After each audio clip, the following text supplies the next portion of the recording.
Alex of Finding Wholesomeness. We're going to start off here by looking at the story of the fall of Jericho. If you've not read this story, please feel free to look it up later, or you can feel free to pause the video and just read it really quick. Either way, it can be found in Joshua chapter 6. So just a little summary of it. Joshua and the Israelites were finally on their way to taking over the land that God had promised them. So if I can make just a quick comment on that. Ever since the Exodus from Egypt, the people were repeatedly betraying God over and over again with these idol worship and just other rebellious things that they knew they weren't supposed to do, but they would do it anyway. But God still kept his promise to them, even though they were rebellious, which I think we need to be reminded of sometimes. But anyway, God kept his promise to them. But in order to get access to the land that they were promised, they needed to chase out the people who were living there already. This was about conquest.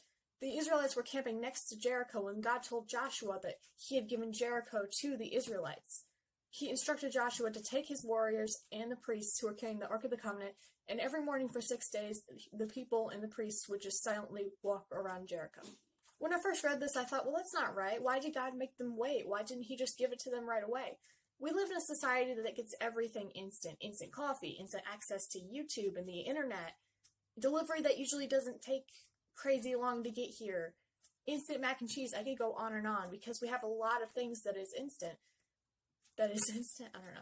We have come to believe that God is also instant, which makes sense. I mean, look at the way we talk about him.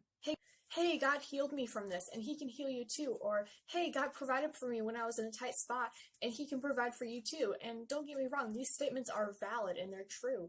But we often leave out the aspect of time. Sometimes God doesn't give us stuff right away, but most of the time we're stuck waiting.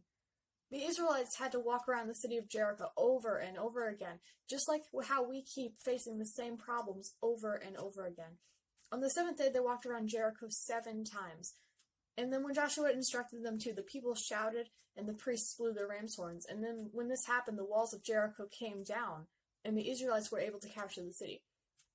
God gave them victory. So there's a pattern. We see this all the time in the Bible. God makes a promise to someone and eventually the promise is fulfilled. Notice the word eventually because it does not happen right away. You may have been dealing with the same problem for years and nothing about your situation has changed. But it has been said and done over and over and proven that God will keep his promises to his people. So maybe your problem won't be solved today, or it might not be solved tomorrow, or even a week or a year from now. God operates on his own timeline. God isn't satisfied with a good enough answer. He wants a complete and devoted yes, which is probably why we're still waiting, so that we can be ready for him.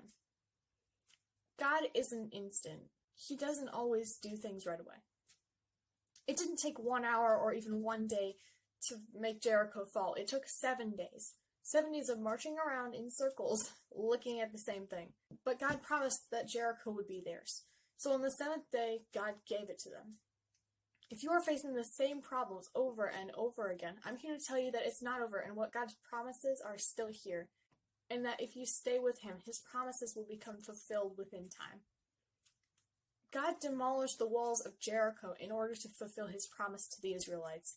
If he can do that, think about what he can do for you. Thanks for watching. This is Alex of Finding Wholesomeness signing out. Bye.